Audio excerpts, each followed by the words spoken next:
Shalom, Shalom, Jerusalem. Peace be to you. When Messiah comes to take us home, may his praise be found in you.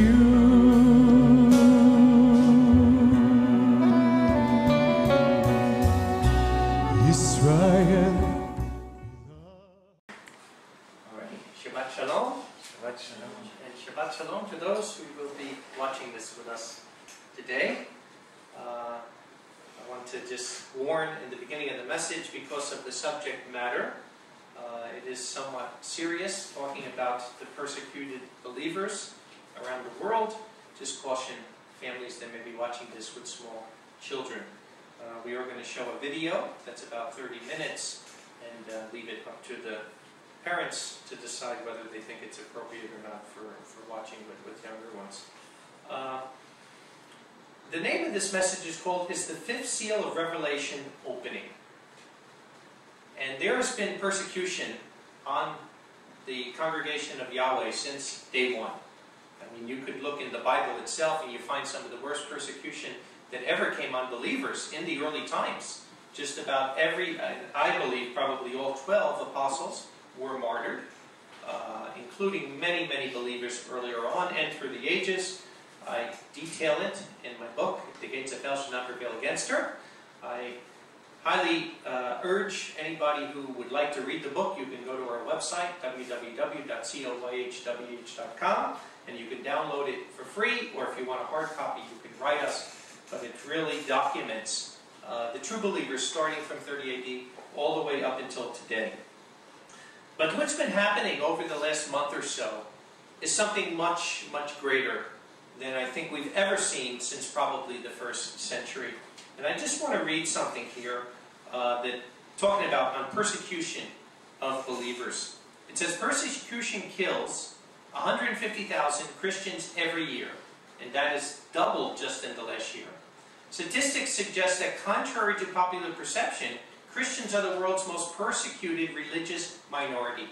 So when you think about it, most people might think Jews or somebody else, but actually Christians who make up, if you count the Catholics, more than 2 billion, people in the world. They're almost a quarter of the world, or a little more than that, and they are the most persecuted religion in the world. In Nigeria, the militant Islamic Boko Haram movement has launched a religious cleansing campaign against believers in the country's north. It would be somewhat comforting to regard the atrocities there, which include machete-wielding fanatics attacking pregnant Christian women and young girls, as an isolated case. Alas, that option is not available to anyone whose eyes are open. Today, Christians are by far the most persecuted religious group on the planet. As a result, defense of persecuted Christians is destined to be defining religious freedom struggle, indeed, a defining human rights struggle of the early 21st century. As counterintuitive as it may seem for Westerners, long accustomed to thinking as Christians as oppressors, not the oppressed, a practical confirmation of the point is depressingly easy to find. The Pew Forum estimates that Christians face persecution in a staggering total of 133 countries, which represents 2/3 of the nations on earth. Technically, I think through United Nations, they list 193 official countries on the planet, and out of that, 133 of them, persecution is going on to believers on a daily basis. The Germany-based International Society for Human Rights, a secular organization, estimates that 80% of all acts of religious discrimination in the world are directed against Christians. Some 150,000 Christians are killed for their faith every year. Like I said, that's doubled in the last year, according to the evangelical group Open Doors. Those statistics are fleshed out in all too numerous stories of Christians who paid the ultimate price during just the past year. So, like I said, in Western society, it's not something that people focus on. It's not something they show much in the news. I say it's amazing because when you look at now, like the Israeli-Palestinian conflict that's going on here for the last month in Gaza, and as terrible as it is, nobody wants to see anybody die, particularly children. But wow, how they publicize Gaza, how they make everything so magnified.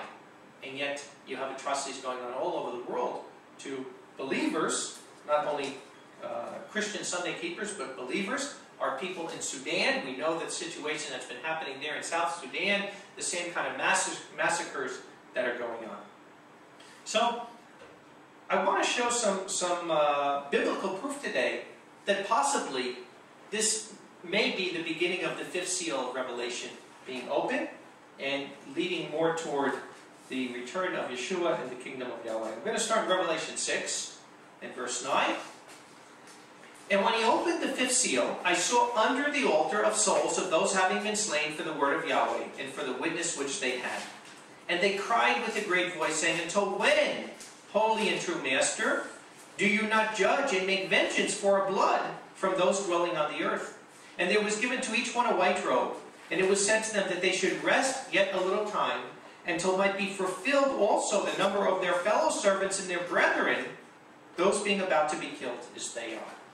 So again, we know you have 4 horsemen of the apocalypse. We'll read a little bit about that more later with false peace, false religion. Then we have war and pestilence and famine, which brings death. And now you have great persecution, which is coming. Although we'll see later that Yeshua said, actually, this will come before the other things. So, in the West, we really have never experienced real persecution. It's one of the reasons why I want to show this short video, just to give people an idea of what's really happening around the world. You know, people think there's persecution, when somebody talks against you or they don't want to hear about the Sabbath and they're thinking, we're being persecuted. Believe me, persecution is coming to the West, including the United States of America, but it's not there yet. People can still freely go out and they can freely bring the good news. They can basically believe anything they want to believe. And is persecution rising even with things like IRS and targeting? Yes. But I'm talking about real persecution. I'm talking about people that are being killed for their faith. And a great persecution is going on in believers of Yeshua worldwide. Like we said, 133 countries, including Egypt, Saudi Arabia, Nigeria, Libya, Syria, Iraq, Iran, North Korea, Pakistan, China, and India to be the worst. And like I said, let's not forget South Sudan, where our brethren, people that had nothing, we've been helping these people for years, they have zilch. They live in dirt floors and grass huts. And yet the people were coming and they had to flee for their lives with the shirts on their back. Most of our brethren are still living there in UN camps. We have sent aid. I thank everybody that's helped them with the aid, because there's no medicine over there, there's no food. In places where there should be 400 people, they have sometimes up to 15, 20, 30,000 people that are packed into these camps. So praise Yahweh, we are helping them, but the situation worldwide is not getting better. These countries are listed, these 133 countries, as hostile to believers, and like we said, up to last year, more than 150,000 being martyred every year. In the past year, it's doubled up to more than 300,000. Now, some will say, and people even write, well, are these Sabbath keepers? Are all these Sabbath keepers? And no. These are not all Sabbath keepers. And no, they don't all use Yahweh's name, but they still believe in the same scriptures we're reading. They believe in Matthew, Mark, Luke, and John. They're praying to the same Savior we are, and they're keeping faith in Him. And in some of these places, like Iraq today, it's very simple. All they had to do was denounce their faith in Yeshua and get rid of their New Testament and join Islam, and they'd be fine. They'd be left alone. But these people choose rather to die than to do that. And shame on anybody that would say, well, they're only Christians. What's the difference? Shame on them. And I wonder if people with that kind of attitude will be in the kingdom. Because let me tell you another thing. That these radical Muslims and these radical Islamists, they don't see the difference whether you keep Sunday or you keep Saturday. Matter of fact, it says right in the hadith of the Muslims that first we kill the Sabbath keepers, then we kill the Sunday keepers.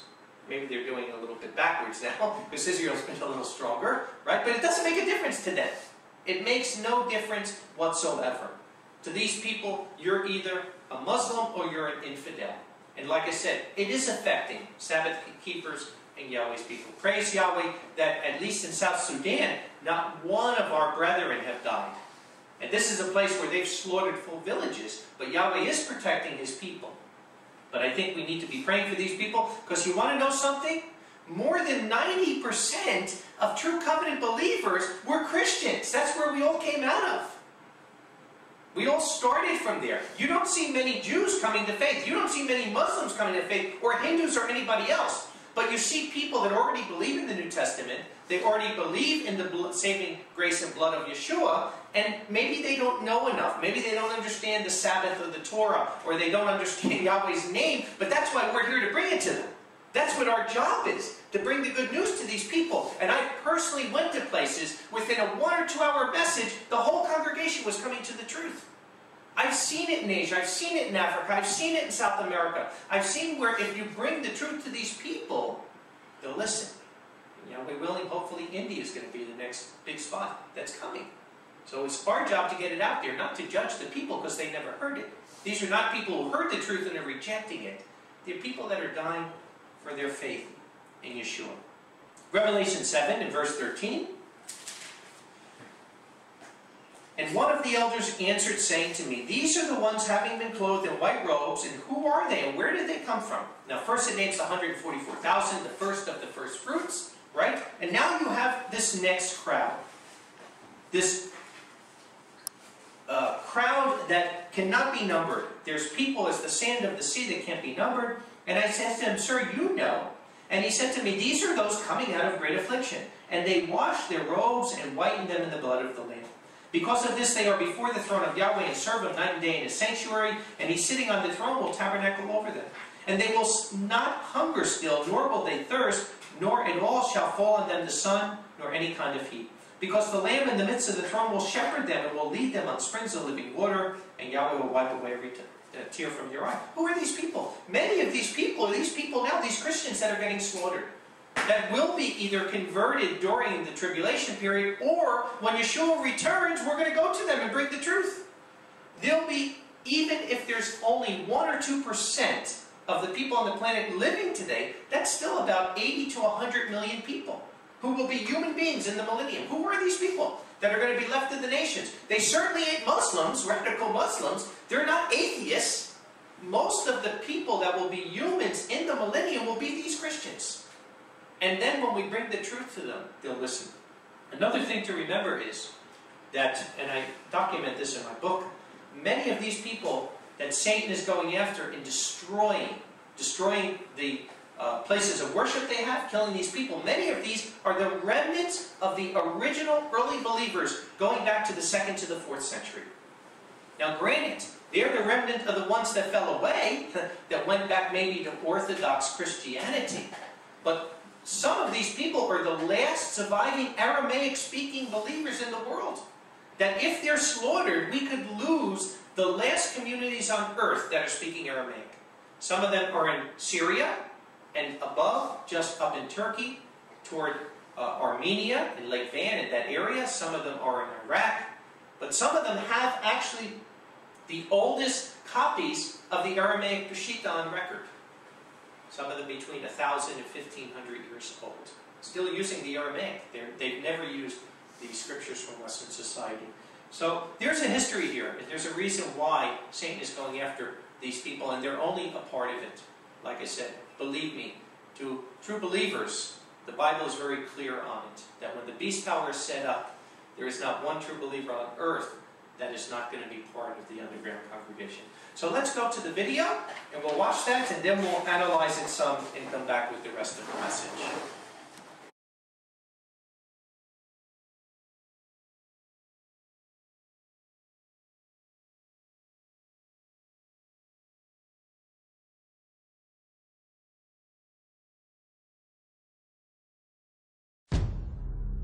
In North Korea, the regime of Kim Jong-il requires godlike loyalty from all citizens.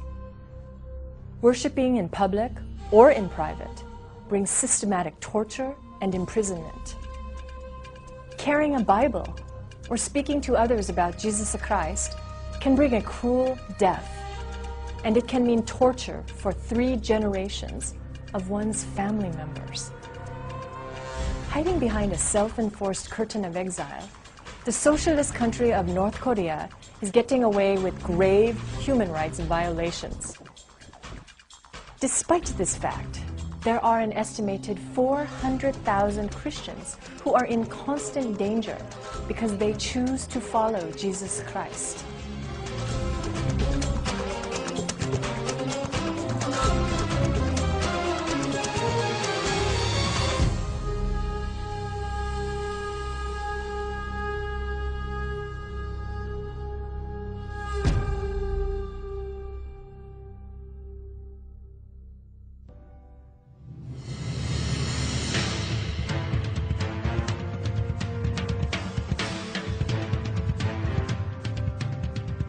To focus the world's attention on the plight of Christians where persecution occurs and religious freedoms are limited, Open Doors instituted the World Watch List.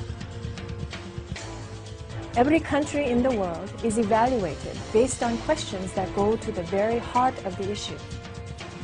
Does the country have laws that provide for religious freedoms? Is it legal to become a Christian? Are Christians killed, imprisoned, or institutionalized because of their faith? Is the printing or distribution of Christian materials prohibited? Are the meeting places or homes of Christians being attacked for religious reasons?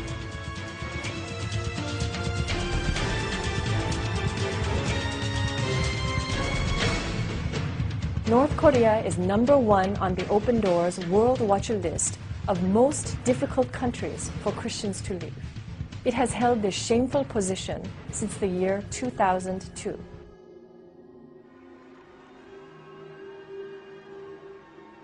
예수를 믿는 사람들이 어떻게 극심하게 고통을 당하고 있고 핍박을 당하고 있는지 잘 모르고 있습니다. 북한의 김정일 정권하에서는 예수를 믿는 사람을 자기리 있는 산대를 내줬습니다. 어느 날 어이부가 우리 집에 와서 집을 조사했어요. 그리고 내가 손으로 쓴 성경 구절을 나와 아이들을 모두 강제 수용소로 끌고 갔어요. 부모님과 아이들까지 수용소로 끌려가서 심한 노동을 해야만 했어요. 끌려서 여독수용소에 갔습니다. 거기서 9년을 여독수용소에서 지냈는데 저는 굶어 죽은 사람들의 수치로 쌓여있는 그 요독의 산과 들판을 영원히 기억하고 잊지 못할 것이며 세상에 알리고 싶습니다. God has called Open Doors to minister to those who are suffering because of their faith. This has been a core value since the founding of the organization by Brother Andrew. Strengthen what remains. That is ready to die. Ready to die, there's nothing I can do about that. Strengthening them, I can do everything.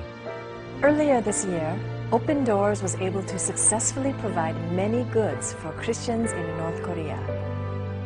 사람들은 나에게 어떻게 북한의 그리스도인들이 살아남을 수 있는가 하는 질문을 많이 합니다. 그들에게는 비밀이 있어요. 그것은 하나님의 손이 보호하심과 기적들이 그들을 보호하고 있는 거죠. 그들은 육체적으로 많이 굶주립니다.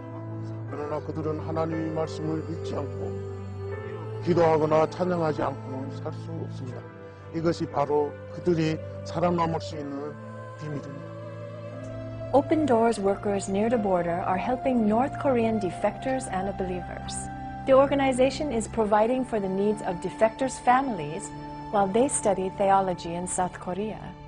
They have safely made their way back into North Korea to help their brothers and sisters grow in faith.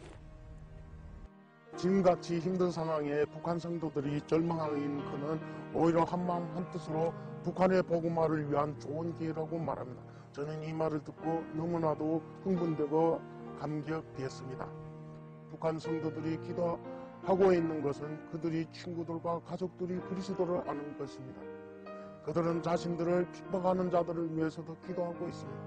그들은 김정일을 위해서도 나쁜 일이 생기지 않고 구도 예수 그리스도를 발견할 수 있게 되기를 위하여 기도하고 있습니다. 사도 바울도 이제는 악을 행하는 사람, 이전에는 악을 행하는 사람이었습니다. 우리는 기적이 하나님을 섬기고 있습니다. In North Korea, there is no easy answer, but together, Christians from around the world can become a part of God's plan for this country.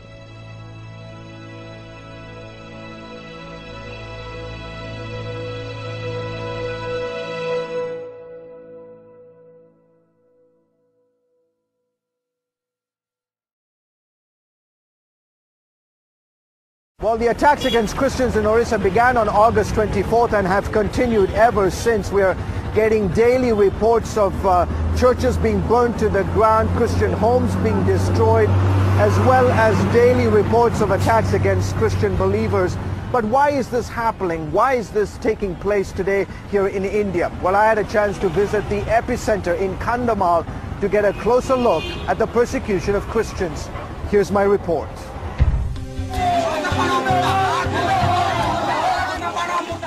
They asked him, "Will you deny Christ and become a Hindu?" He said no. Then I saw the Hindu mob pour gasoline on my brother-in-law and they burnt him alive. They surrounded the church and within minutes the whole building was on fire. I could hear them coming towards my house and chanting, "Come out, Christians, you don't belong here. If your God is real, come out and face us." They broke into the house and started beating me. Then they dragged me out front and pulled out a sword. Another person had an axe in his hand. All I could do was grab my 3 children and run. We ran for our lives into the jungle. We spent nights hiding without food or water. In this remote eastern region of India, Hindu radicals are accused of a deliberate and systematic campaign to eradicate Christians from the land. Every single Christian denomination has been attacked. Our schools, our colleges, our orphanages, everything that Christians own, Christian home, Christian institution, Christian churches have been attacked. For more than a month now, Orissa has witnessed some of the worst persecution against Christians ever in India's history. Violence began a month ago when a Hindu leader was murdered here. Hindu fanatic groups held Christians responsible for it and went on a rampage, an allegation that's been denied by Christian leaders in the area. 4,000 Christian homes and some 400 churches were destroyed. Events in Orissa triggered violence against Christians in a number of other states. At the root of the conflict, say Christian leaders, are efforts by Hindu radicals to stop lower caste Hindus known as untouchables or Dalits from converting to Christianity. The Hindu mob wanted us to convert back to Hinduism. They told us that if we became Hindu and rejected Christianity, we could stay. Otherwise, they would burn our homes and we would have to leave the village. Dalits make up 1/5 of India's 1 billion plus population. They live on the margins of society and are often described by Hindus as less than human. Christian groups say lower caste Hindus convert willingly to escape the 3,000 years of discrimination under the caste system. So when we talk of what is happening to Dalit, it's a freedom movement. What happens in the freedom movement? They're seeking any one way which will make them free. Christianity offers them one. Hallelujah! And the numbers have been especially dramatic in Orissa, where Christians now make up some 27% of the population. The Hindu gods did nothing for me. They didn't bring me any peace. They could not answer my problems. But in Christianity, I found true peace and freedom from the Hindu caste system. But some Hindus have accused Christians of converting Dalits against their will. They use bribery and money to trick Dalits into becoming Christians. Conversions and Christian missionaries are a threat to India. Prakash Sharma is one of the key leaders in Bajrang Dal, an influential extremist Hindu group that's suspected of spearheading the attacks against Christians. My message to Christians in India is stop your conversions. The violence in Orissa is a reaction by Hindus to these conversions. CBN News met survivors of the Orissa attacks who described Christians being forcibly converted to Hinduism under the threat of death. We saw 14 to 15 families being forced to drink cow urine as part of the conversion ceremony. Then they had to sign a letter saying that they had become Hindus and would obey orders to attack Christians. The violence has left more than 50,000 Christians displaced. Most of them are crammed into relief camps like this one. Thousands are said to be missing or hiding in the jungles. And the situation for these Christians isn't getting much easier. There are reports that the Hindu radicals have made threats against them, saying that if they intend on coming back to their destroyed villages, they must renounce Christ. We will never do that. We may have lost everything, but we will never turn our backs on Christ. I still have joy, and I'm thanking God despite my circumstances. The Indian government is facing growing international criticism for failing to stamp out the violence.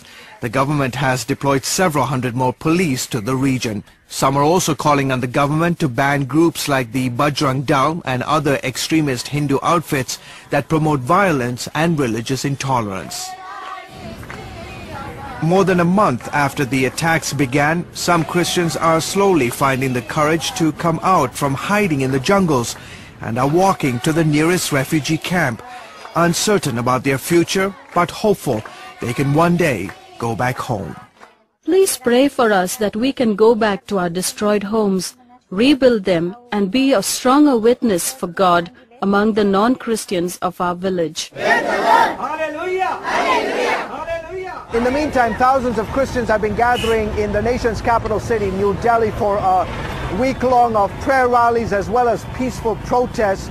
It all culminated on October 2nd, a very important day here in India, as well as a national holiday. It is the birthday of Mahatma Gandhi, and so Christians chose this very important day to send a clear message not only to the central government in New Delhi, but also the government in Orissa, that Christians will continue to stand for human rights as well as demanding religious freedom.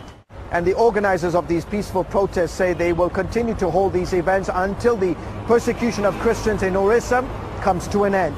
We will continue to monitor the situation here in the weeks and months ahead. I am George Thomas for CBN News in India. Good morning, everyone. 1:15. Thousands of Christians living in Mosul, Iraq, forced to flee after the threat from the ISIS group, the terror group, saying this: convert, pay a protection tax, or be killed. Now churches are being turned into mosques, and holy sites like Jonah's tomb are being blown to bits. Joining us now with exclusive new details on the situation unfolding on the ground there is Hugh Iwaniki. He's a former emissary to Iraq and author of Shock and Alarm. Good morning, Hugh. Good morning, and thank you for having me. And you've got some dramatic new information this morning. You're really talking about a genocide. Tell us what's going on in Iraq and how are Christians being affected?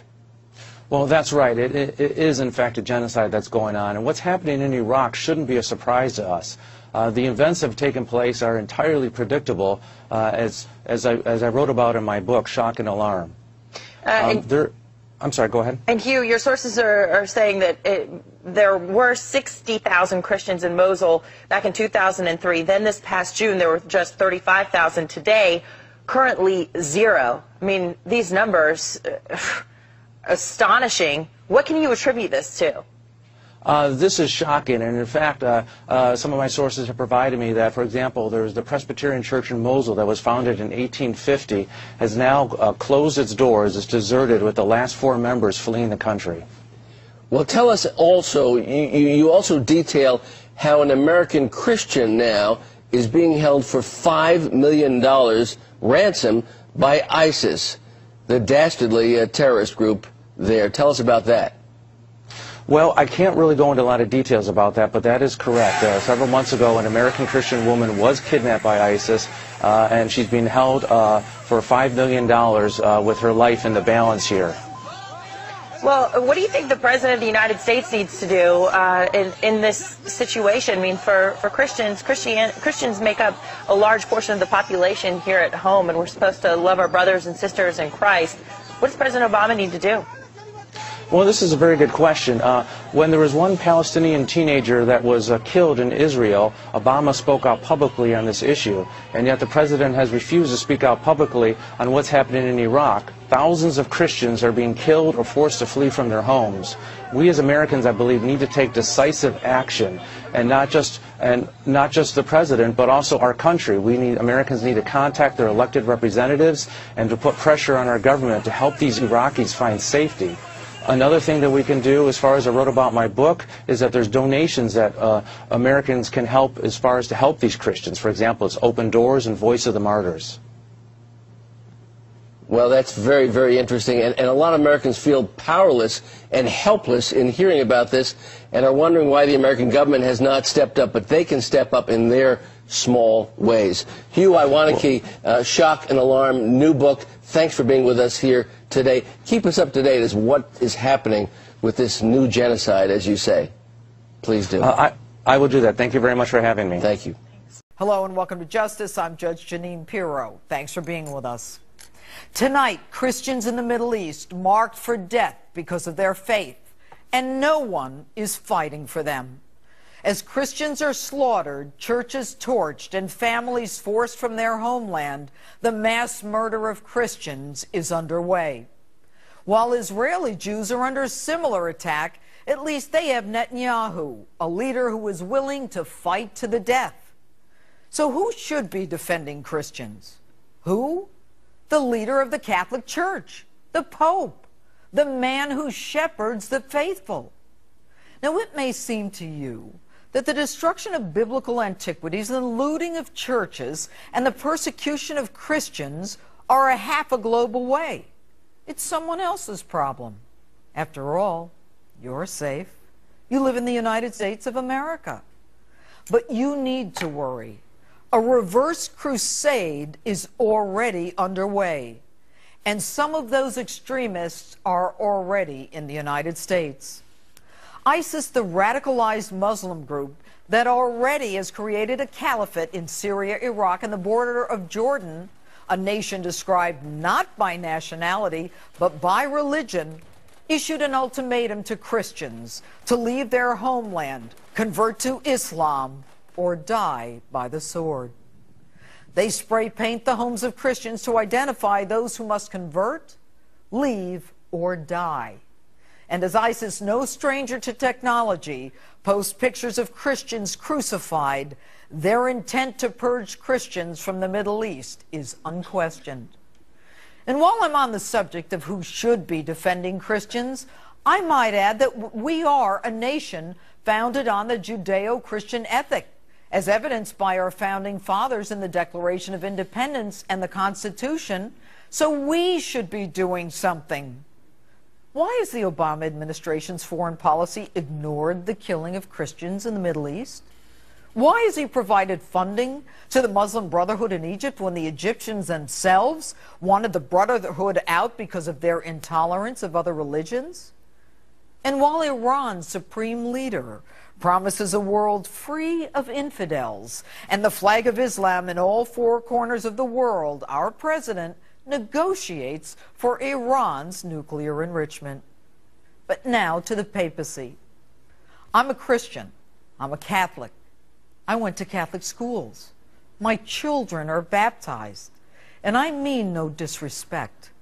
But it is time for the papacy, and Pope Francis in particular, to start protecting his Christian flock. This month, Pope Francis preached that immigrant children in facilities around the United States should be welcomed and protected. Your Holiness, they're in the United States. They are protected. They are being given food and clothing and shelter. No children are being killed by the United States, but Christian children are being killed in the Middle East. And while we appreciate your prayer for those in the Middle East last week, it's just not enough. Everything about who we are, evidence of from whence we came as Christians, is being destroyed. They are taking crosses off churches and turning them into mosques with loudspeakers. Priceless relics are being destroyed or sold. And for the first time in 1,600 years, Mass will not be held in the ancient city of Mosul, Iraq.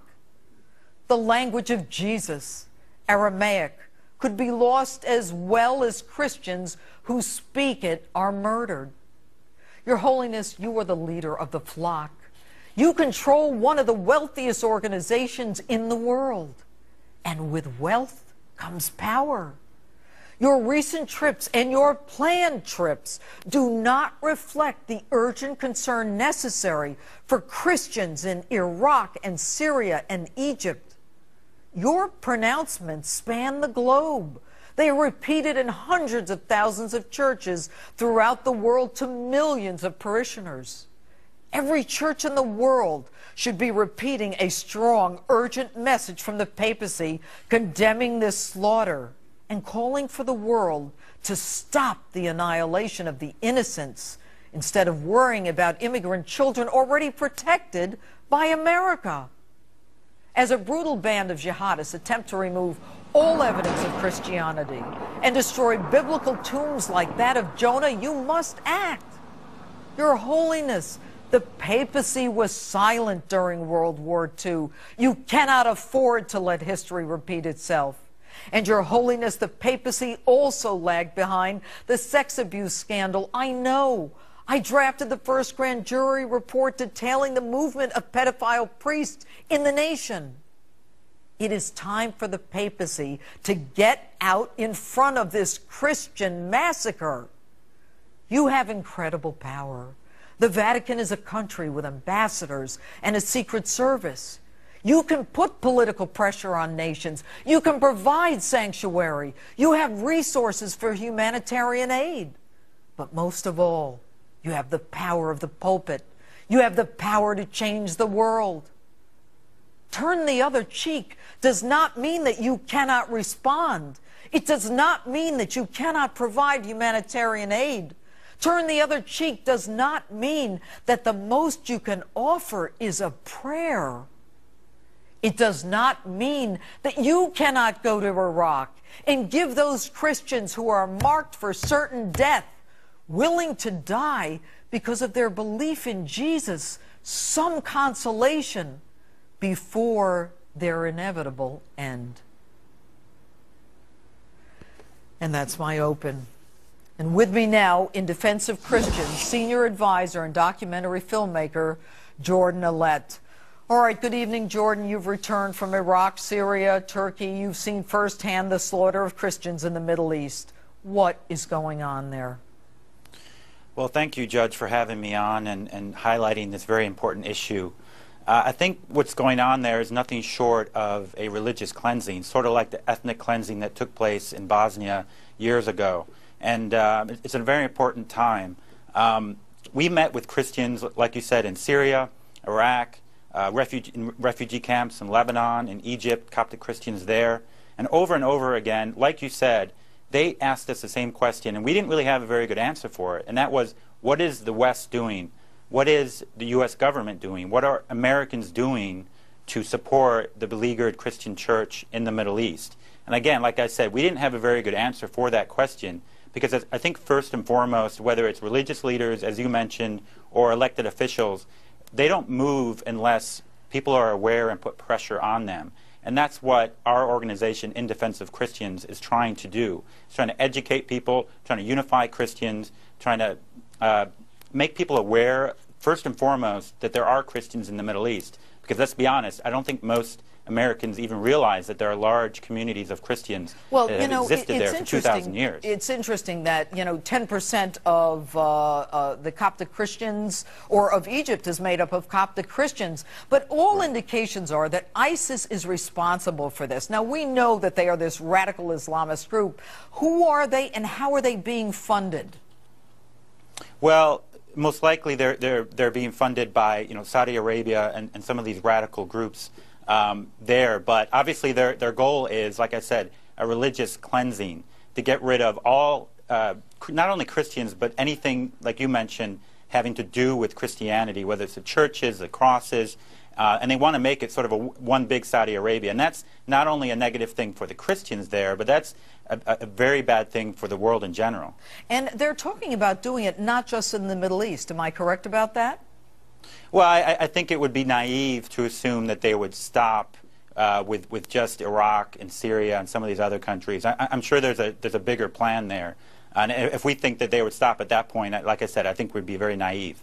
All right, and you know, you believe that the forces eradicating Christians in the Middle East are the same forces that took down the World Trade Center. Why do you say that? And I assume that you're saying that there is a national security interest in this issue for the United States. Oh, absolutely, and I think there are definite ties there. Some of the same funding sources, like I said, that were involved with Al-Qaeda. And as we know, ISIS is actually in a more extreme group than Al-Qaeda. Right. And so, you know, you have to be aware of that. We have to be knowledgeable about that fact. But like I said, we need to make sure that we stand for the Christians there, because when Christians are in these communities, there's a real difference. Like the Coptic Christians who make up 10% of the population in Egypt, a lot of times they influence poor Muslims in general in the institutions, whether it's schools, whether it's hospitals, and they have a real effect because Muslims who are brought up in a Christian school or have Christian neighbors and friends are a lot less likely to be radicalized than those that are brought up in a totally sort of extremist environment. And Jordan, what we do know is that from what happened in Egypt, that a lot of the Muslims were taking Christians into their mosques to assist them, and Christians were helping Muslims. So it's as though, you know, at a certain level, at a human-to-human level, people can live together as they have for centuries. But it's at the top where this hate and this, you know, this vitriol and violence is coming down. But what happens if Christians are forced out of the Middle East? Well, like I said, each generation is likely to be much more radicalized. And I just want to give you a quick story from, we were able to get into Syria through the border from Turkey, and we met with an evangelical pastor, and he and his congregation actually were helping the Muslims who had come from different parts of the country. And like I said, they're a lot less likely to be radicalized because of that personal connection, that personal relationship that they had established with Christians in the area. Well, let's hope that, you know, the world does get involved. And Jordan, I know you've done documentaries on this issue. We thank you very much for being with us tonight. All right, thank you for having me. And coming up, Ambassador John Bolton on the demise of Christianity in the Middle East. Stay with us.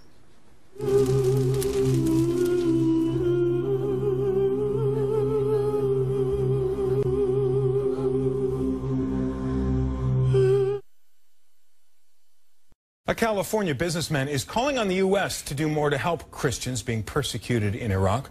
Mark Arabo is a prominent leader of the Chaldean community, a Christian community, an ancient one that is now literally being threatened with disappearance. He joins us from San Diego, California. Thanks so much for being with us. It sounds, frankly, like a nightmare. A group of extremists bent on atrocities is now openly and officially targeting Christians in Iraq. What's going on? This is truly a living nightmare that's not going away. Christianity in Mosul is dead, and a Christian Holocaust is in our midst. 7 weeks ago, we went to Washington, D.C., and we actually were calling this a Christian genocide. And since then, day by day, it's getting worse and worse. More children are being beheaded. Mothers are being raped and killed. The fathers are being hung. Right now, 300,000 Christians are in Iraq, fleeing, living in neighboring cities, just wanting a chance not just to survive, but to live. And we've been calling on State Department. We had a meeting at the White House last week with Ben Rhodes, myself and other Chaldean community leaders throughout the country. And what we're saying is folks should follow France's lead. They should offer asylum. The world community should come together. We've had tremendous success in Washington with Congressman Juan Vargas authoring H.R. 683. I want to go back, forgive me for interrupting, I want to go back to something you said, because the atrocities committed by ISIS are well known, but still you're startling me with the severity of what you're describing. You say they are beheading children? They are systematically beheading children and mothers and fathers. The world hasn't seen an evil like this for generations. There's actually a park in Mosul that they've actually beheaded children and put their heads on a stick, and they have them in the park. This is crimes against humanity. The whole world should come together. This is much broader than a community or a faith. This is crimes against humanity, and they're doing the most horrendous, the most heartbreaking crimes you could think of. Now, I want to ask you specifically about what happened in Mosul, because it was widely reported that when ISIS took control of Mosul, which, depending on how you do the numbers, is the second largest city in Iraq, they gave Christians an ultimatum, which would be to convert to Islam, to pay a fine, or, in their phrase, death by the sword. It's very clear they are killing people, but are Christians managing to escape by paying a fine? Are the ones who cooperate, at least, assured of any safety? Sure. So the letter that they sent out with those 3 items, they did ask to pay a fine, but they're actually, after they pay a fine, they're actually taking over their wives and their daughters and making them into their wives. So really it's convert or die, face death by the sword. Christians, 95% of all Christians in Mosul have fled, and 5% have converted. They've marked the red death stamp of ISIS on Christian homes, and basically saying, we know who you are, and if you come back, you will get killed. This is almost, I'm going to ask, forgive me for interrupting, this is almost a kind of a plague out of biblical times. They're literally marking the doors of Christian homes? They are, and with the historian, with the letter N, to mark them as Christians. And that's why we're saying this is a Christian Holocaust within our midst, and the world community cannot turn a blind eye on something so tragic. So much of crimes are coming out. Children are being beheaded. Folks are being killed just because they're being Christian. It's happening right now. And France is leading the way. We're hoping other countries, we hope the United Nations recognize this as a Christian genocide. We hope everyone steps up and offers these folks a home, because this should never be happening in 2014, and it is. Now, you're using the word genocide, and I, once again, acknowledging the atrocities of the crimes that have been committed by ISIS. Genocide is a very powerful word. Do you literally think that ISIS is trying to kill all of the Christians who fall in its hands? They're absolutely killing every Christian they see. This is a genocide in every sense of the word. And they want everyone to convert, and they want Sharia law to be the law of the land. And we're talking about a place where Christianity was founded over 1,800 years ago. They bombed the church last week. That was an 1,800-year-old church. And they're systematically destroying churches. They've already bombed 6 churches in the area. And no one stopped them. Mark Arabo, speaking on behalf of the Christians of Iraq. Thanks so much for talking with us. And they could follow me at minorityhf.org. Thank you.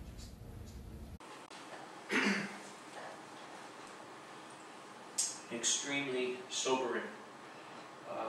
I don't think we have ever seen anything to this proportion since probably the pogroms of the early believers by the Roman Empire that came.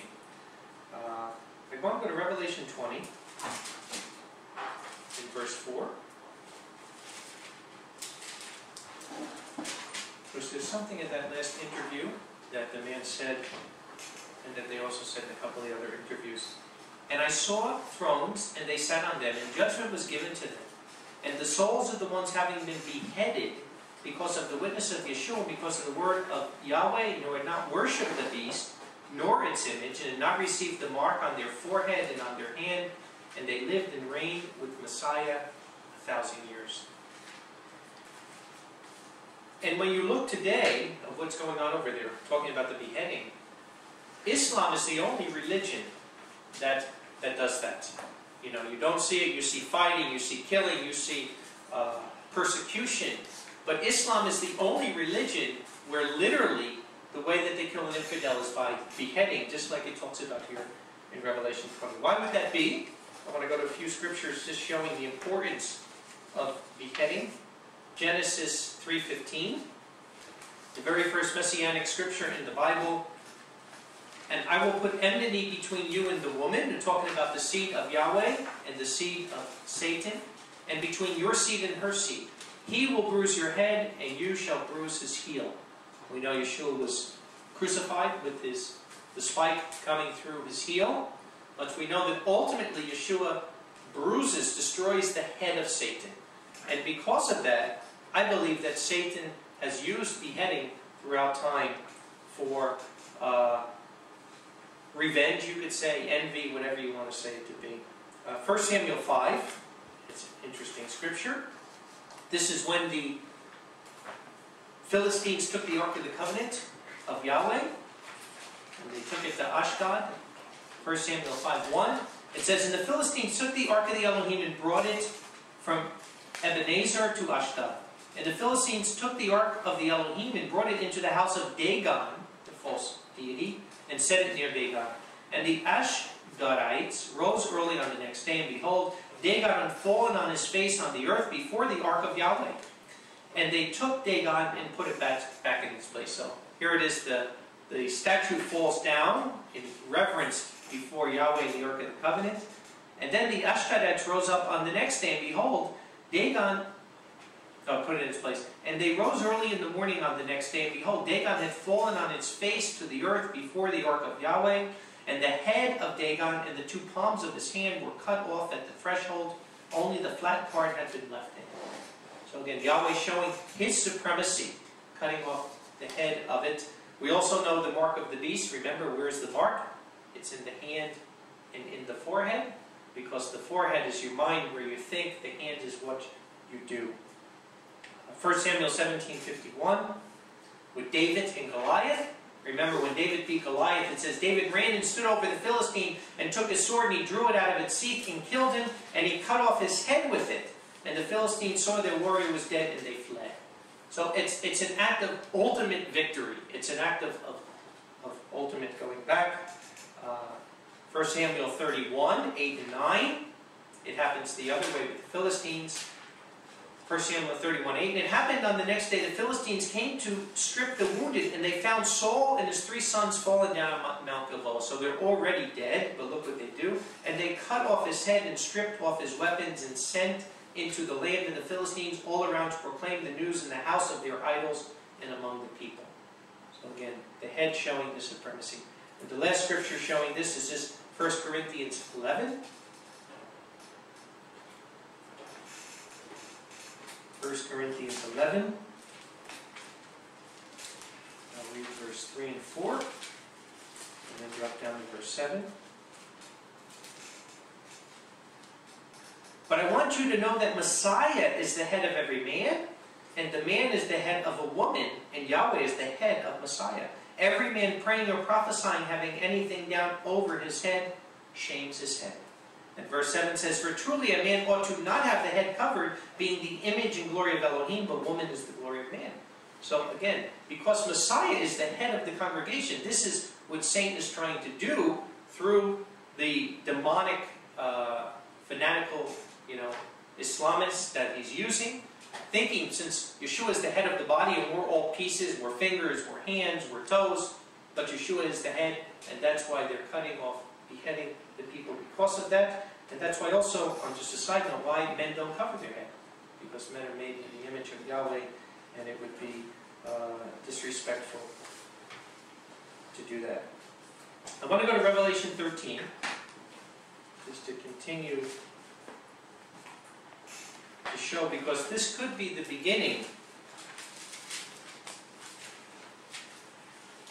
of something that will be very dramatic and, of course, never turn back. Revelation 13 and verse 1. "And I stood on the sands of the sea, and I saw a beast coming out of the sea, having 7 heads and 10 horns, and on his horns were 10 crowns, and on his head names of blasphemy." In verse 6, "And he opened its mouth in blasphemy toward Yahweh, to blaspheme his name and his dwelling place and those dwelling in heaven. And it was given to it to make war with the saints and to overcome them. And authority was given to it over every tribe and kindred and tongue and nation." So we clearly see that in the end time, for 42 months, Yahweh allows this persecution to come. We've talked about it many times, so it's not surprising. We don't have to ask why is Yahweh allowing this. It's part of end-time prophecy. It's part of the purification. I've said for several years, though, for the people that are serving Yahweh with all their heart, that are showing Yahweh now that they will be faithful for eternity, that aren't living to the world but are surrendering to Him, they'll go through less persecution because it's not necessary. It's not that Yahweh wants people to be persecuted. The persecution is bringing a spirit of humility, and the persecution is bringing purification. And it's part of his plan. Daniel 7:21 says the same thing. Daniel 7:21. I was looking at that horn made war with the saints and overcame them. So again, like I said, sometimes in the Christian realm, they talk about the rapture. You're not seeing any rapture happening around the world. You're seeing persecution and martyrism. They talk about great revival in the end. There's not a great revival in the end. There's a great falling away, and there's persecution. But at the same rate, we're told that in your patience possess you your soul. We're told endure to the end. We're told to overcome. And you wish there could be another way. You wish that we would have listened to Yahweh. You wish we would have came out of the world like the people, the Waldenses in the wilderness. But unfortunately, unless Yahweh strips down the society around us, unless He gives us no other choice than to flee from the world, people ain't going to do it. They're not going to do it, and they'll wait for the last minute. Many, many times over the years when I'm talking about this, and I talk about, overcoming and surrendering to Yahweh, and people all want to know one thing. Tell me when it's going to happen, and I'll wake up 5 minutes beforehand. And unfortunately, that's not the way it works. That each of us, we're talking about something that Yahweh is offering us, eternal life as a child of His, as a ruler, as a king and priest in His kingdom. And if we don't see that as the most precious thing that we can ever have, and make that the priority in our life, then number one, we don't deserve it, but number two, certainly we're going to have to go through tribulation and trial. Matthew 10, Matthew the 10th chapter, starting in verse 16.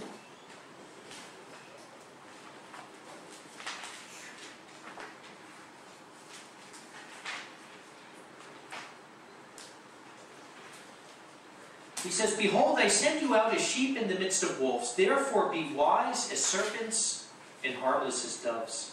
But beware of men, for they will deliver you to the house of judgment, and they will scourge you in their assemblies. And also you will be brought before governors and kings for my sake, for a testimony to them and to the Gentiles. But when they deliver you up, do not be anxious how or what you should say, for it will be given to you in that hour what you should say. For you are not the one speaking, but the Spirit of your Father who speaks in you. But brother will betray brother to death, and the father his child, and children will rise up against parents and will put them to death.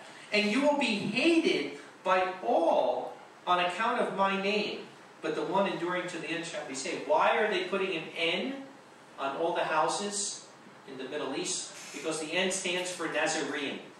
It stands for Nazarene. It's because they believe in the Nazarene. They believe in Yeshua, Messiah, as the Son of Yahweh. And that's the reason why they're slaughtering them, taking their things. That's the reason why you're having mass exodus today of hundreds of thousands, if not millions of people running for their lives because of what's happening. And you will be hated by all account of my name, but the one enduring to the end will be saved. But when they persecute you in the city, flee to another. Exactly what we're seeing. For truly I say to you, in no way will you have finished all the cities of the house of Israel until the Son of Man will come.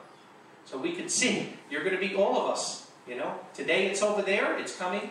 Every one of us will be fleeing from place to place, and we won't get through the houses of Israel.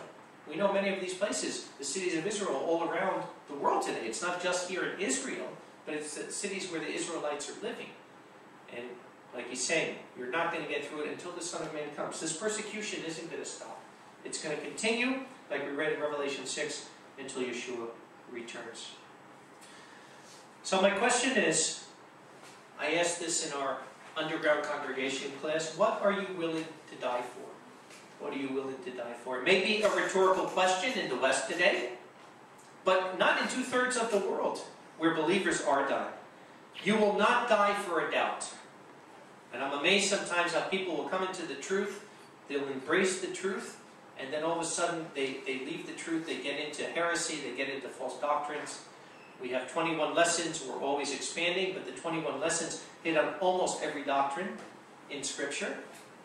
And it's important, you have to study those 21 lessons. You have to know what the truth is, or you risk losing it. You're not going to die for a doubt. You must have full faith in Yahweh and Yeshua, and believe with all your heart and soul that Yeshua's sacrifice paid the penalty for your sins and your death sentence. Then persecution has no hold on you. Because what can people take except your physical things, right? If you really repented and you've been immersed in the name of Yeshua and had hands laid on by a true elder of Yahweh and the Spirit of Yahweh is living in you, then what can man do to you? Fear not man who can take your physical body. Fear Yahweh who can take your body and your soul and throw it into Gehenna. So the key of the matter is to get right with Yahweh. If you're not right with Yahweh, you got something to fear because you're going to die and then you're going to wake up and be in who knows what resurrection. But if you're right with Yahweh and you're putting Him first, and in humility, you're surrendering to Him, you're serving in His congregation, then persecution has no hold on you. They can take your physical life, but they can't take your eternal life. 3 million of our brothers and sisters who were Sabbath keepers and covenant keepers were killed from the year 1000 to 1400. I have it all documented in my book here. The gates of hell shall not prevail against her. Like I said, I highly recommend everybody to either download it online or ask for a copy, because you will not get this history anywhere in the world. I've studied this for more than 30 years, and I've yet to see, I've seen pieces of it, and I have more than 250 references in the book, but I've never seen anybody put together a conclusive book like that, putting it all together. And like I said, just from the year 1000 AD to 1400 AD, 3 million of our brothers and sisters were slaughtered in the First Inquisition by the Catholic Church and the Roman Empire. Same thing. That's why, to me, to see these things, it hits me not only for the people. I feel my heart goes out for these people, these poor people that are being displaced and everything else. But it really makes me also think of our brethren going back in time that went through the same things. They were faithful. They never compromised. They never made friendships with the world. I'd like to read just a couple of pages from the book, because something like this happened back in that time. And the believers were being persecuted, just like we saw in that video, and they were told the same thing. If they simply just join the Catholic Church, and if they give up on their beliefs, then they'll be okay. And I want to share with you what these believers said. I'm reading from page 227 in the book, in case anybody wants to reference it. It says, by fire, by sword, by prison, in every imaginable form of persecution and death, the Roman apostates sought to destroy the people of Elohim.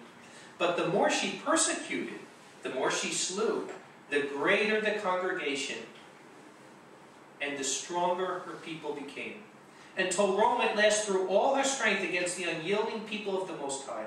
Rome's endeavors to stamp out the truth and the constancy of the saints of this age are ably summed up by the able historian Wiley in these words. Wiley is an ancient historian, wrote about the Waldenses, and this is what he shares with us.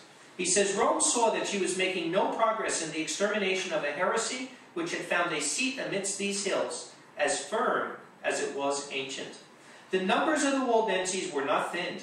Their constancy was not shaken. They still refused to enter the Roman Church, and they met all the edicts and inquisitors, all the torturings and burnings of their great persecutor, with a resistance as unyielding as that offered by their rocks to the tempests and hail and snow which the whirlwinds of winter hurled against them. The Catholic bishops had made a proposal to the congregation of Yeshua, stating that if they renounced their beliefs and accept the authoritative rule of the Roman Catholic Church, that their lives would be spared. And here is their faithful response to the Pope in writing that they still have today. He says, to these proposals only, the Roman Catholic inhabitants of Bezars, that's the area they were, lent an ear and used every entreaty with the Albigenses, a remnant of the Waldenses, to induce them to submit to the religion of Rome. The latter, however, replied, this is the reply of the brethren, that they never could consent to purchase a prolongation of the present perishing life at the price of renouncing their faith. That they were fully persuaded Elohim could, if he pleased, protect and defend them. But they were as fully persuaded that if it were his good pleasure to be glorified by the confession of their faith, it would be a high honor conferred upon them to lay down their lives for righteousness' sake.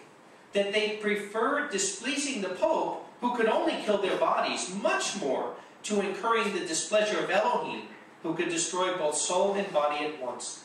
That they hoped never to be ashamed of nor forsake a faith by which they had been taught the knowledge of Messiah and his righteousness, nor at the hazard of eternal death barter it for a religion which annihilated the merits of the Savior and rendered his righteousness of none effect. And here's the result of their brave and steadfast proclamation and conviction. They therefore left it to the Roman Catholics and the Viscount to make the best terms they could for themselves, but entreated that they would not promise anything in their behalf inconsistent with their duty as Christians. The Roman Catholic inhabitants next had recourse at the legate, representing their uniform attachment to the Roman faith, but the bloodthirsty ecclesiastics declared with an oath that unless every individual within the walls of Bezer acknowledged his guilt and submitted to the judgment of the Holy See, no mercy would be extended to any. Scarcely had this message been conveyed to the inhabitants when orders were given to make an assault upon the city. Resistance was vain.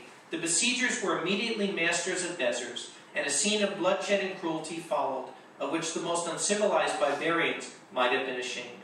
As the murderers were entering the gates, some of the knights inquired of the legate, "How should we distinguish the Catholics from the heretics?" To which Arnold instantly replied, "Kill them all, the Lord will know whose are his." So dreadful was the slaughter of the Albigenses on this occasion that 7,000 dead bodies were counted in one of the churches of the city, and in all the others a spectacle equally lamentable was exhibited. When the murderers had completed their awful work, they set fire to the city and consumed it to ashes. The number of victims who fell prey at that time to popish cruelty is differently stated, some historians making it amount to 60,000, while others reduce it to 23,000.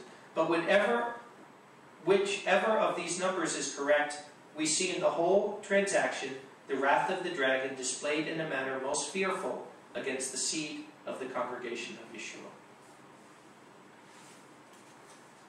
And one thing is certain, in this life, like Yeshua warned us for in the end time, if our life is filled with physical things, with money, with possessions, and all these things, you will never have the character or the courage to stand up like these people. And in the book we have many, many stories of the believers like that. And, you know, as sad as it is, it actually is hopeful. It's hopeful that there were people with that character. And not one or two. We look in the Bible, and yeah, we could look at King David, and we could look at Noah, and we could look at great examples, Abraham of faith.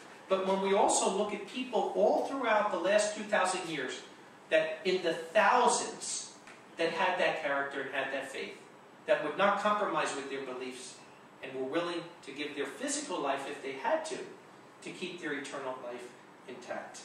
And I look forward to the day to meet many of these brothers and sisters in the kingdom and in the resurrection, and thank them that they had the courage to do this, that we can be here today because of their faithfulness.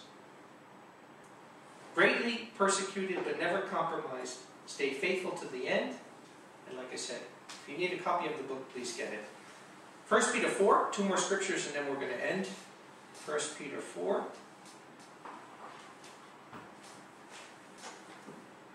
In verse 1. It says, "Therefore, Messiah, having suffered for us in the flesh, also you arm yourself with the same thought, because he, having suffered in the flesh, has been made to rest from sin." So he's saying the same way that Yeshua suffered in the flesh, we have to mentally arm ourselves with the same. If you drop down to verse 7, it says, "But the end of all things is drawn near. Be of sound mind then, and be mindful of prayers." So Peter was saying this as an end-time scripture. Drop down to verse 12, 1 Peter 4:12. He says, "Beloved, do not be astonished at the fiery trial happening among you, for your testing, as if a surprise were occurring to you. But rejoice that you participate in the sufferings of the Messiah, that so you may also rejoice and exult at the revelation of his glory. If you are reviled in the name of Messiah, you are blessed, because the glorious Spirit of Yahweh rests upon you. For do not let any of you suffer as a murderer, or a thief, or an evildoer, or a meddler in the affairs of others, But if one suffers as a Christian, do not let him be ashamed, but to glorify Yahweh in this respect. Now we know the earliest believers were not called Christians. They were called Christians in the Roman Empire later. But it's interesting, only 3 times in the Bible that word is used. Many people today think it's an evil term. But Peter uses it here. And he says, don't suffer as a murderer, a thief, or an evildoer, or as a meddler, but if you suffer as a Christian. And all throughout the 2,000 years, these people did refer to themselves as Christians. The fact that Constantine hijacked Christianity and made his own church and took the term doesn't take away from many of the true believers also considered themselves and used the term Christian. And these people here, isn't it interesting, that are being suffered today and are being killed, many of them are called Christian. And it's not anything, they're not looking what day of the week they keep. They know that they believe in the saving blood and grace of Yeshua. That's the reason. That's why the N they put on the door, because of the Nazarene that they believe in. And then he goes on to say, verse 17, because the time has come that judgment must begin with the house of Yahweh. And if it first begins with us, what will be the end of the ones disobeying the good news of Elohim? And if the righteous is scarcely saved, where will the wicked and the sinner be? Wherefore let them who suffer according to the will of Yahweh commit their souls to him in well-doing as a faithful Creator. Remember in Revelation 6, and maybe I'll go back there just for a second. Remember the ones that were being martyred, what they said. They were slain for the word of Yahweh and the witness that they had in. In verse 10 of Revelation 6 it says, and they cried with a great voice, saying, until when, holy and true Master, do you not judge and take vengeance for our blood from those dwelling on the earth? And then he says, have given to each a white robe, that they should rest for a time, until also their fellow servants, their brethren, those being about to be killed as they were. So Yahweh's not mocked. Yahweh will take vengeance. Yahweh's coming back. His kingdom, Yeshua's coming back with the sword. He's coming back to save his remnant. He's coming back to save the nation of Israel. And he will destroy the murderers who come out from here. But also, Yahweh's allowing it for purification. Judgment starts at the house of Yahweh. And how much persecution you're going to go through is directly related to how your spiritual life is. There's a reason why Yahweh takes the 144,000 to a place of protection. And those people, his inner cabinet, he's preparing for something else. But if the people, the believers today, are not preparing at all, then he can't take you to the wilderness. There's no reason to protect you. Then you have to go through this suffering to learn the things you're not learning today. Remember, we're talking about eternity. You're not talking about 1,000 years, or even 1,000,000 years, or 1,000,000,000 years, or 1,000,000,000,000 years. You're talking about quadrillions of zillions of quadrillions, numbers that who knows, that there's no end to it. And Yahweh has to see, will we put him first in all things? Will we follow the way of Adam like we were reading last night?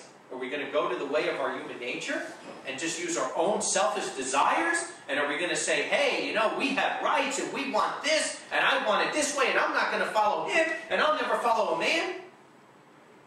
These are the people that many will be killed during the times we're coming in, and most of them won't be in the first resurrection.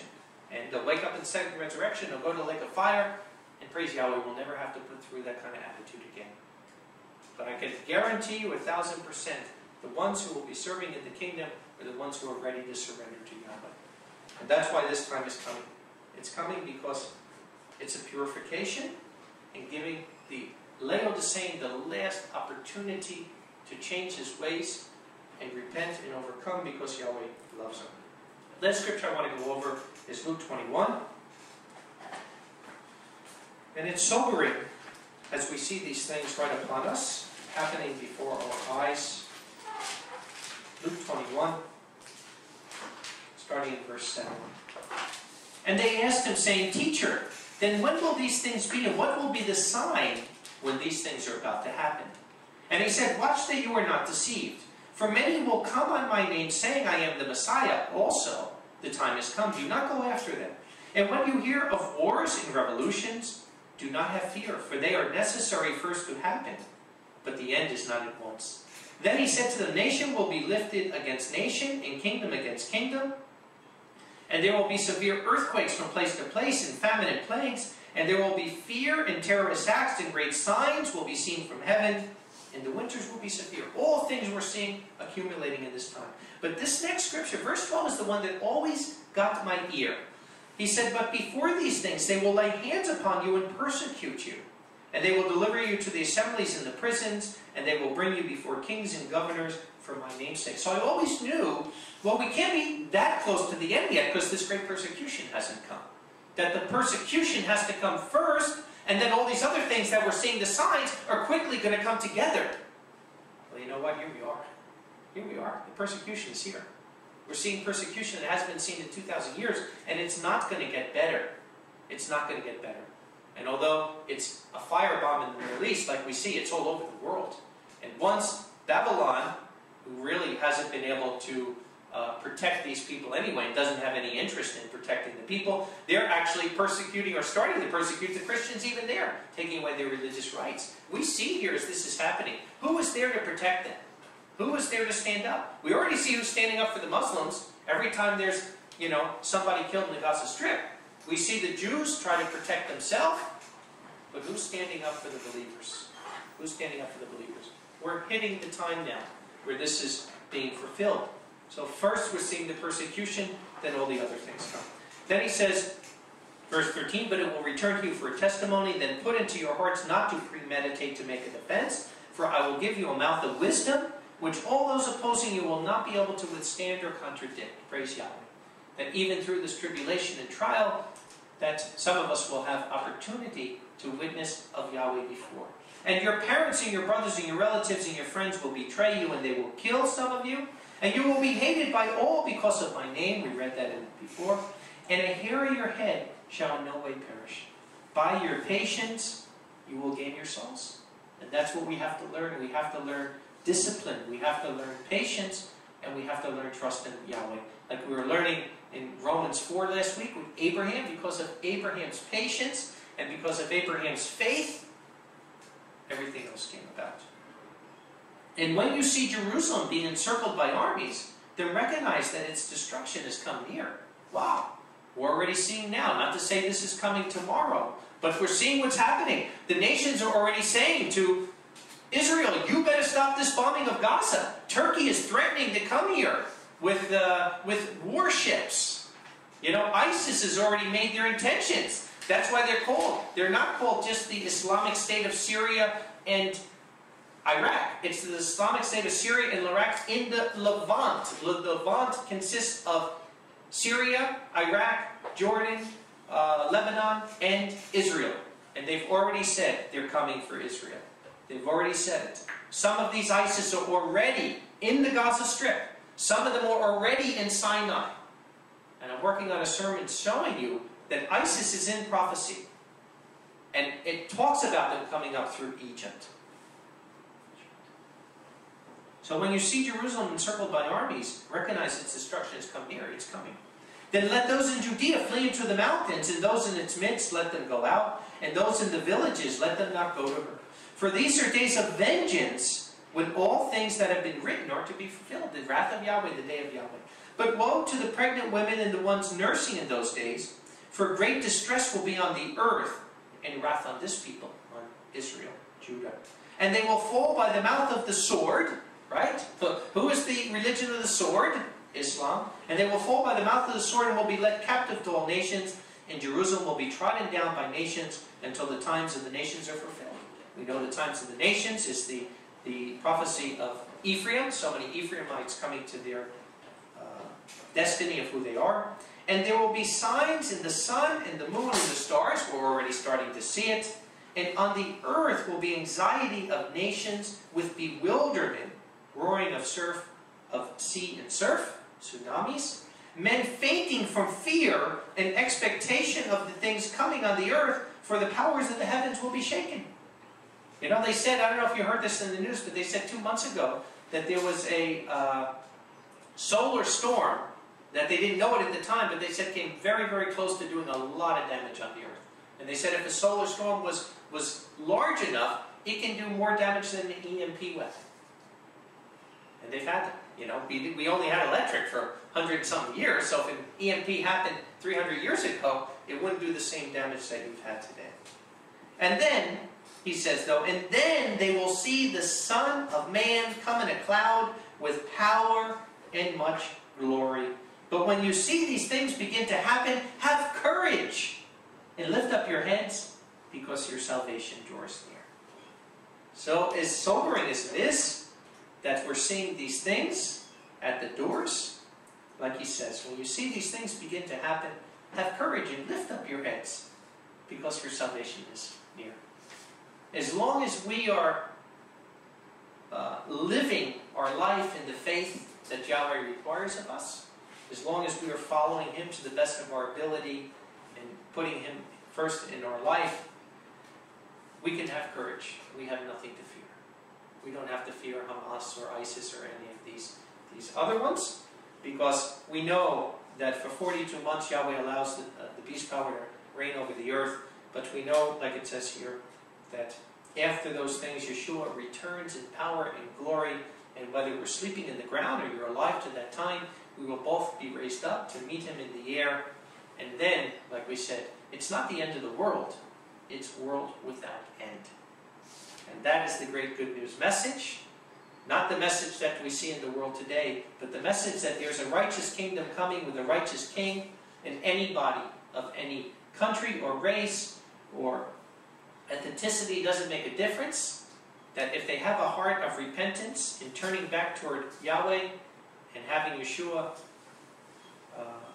accepting the blood of Yeshua for the forgiveness of their sins, that Yahweh will bring them into covenant relationship with Him and exalt them in His kingdom.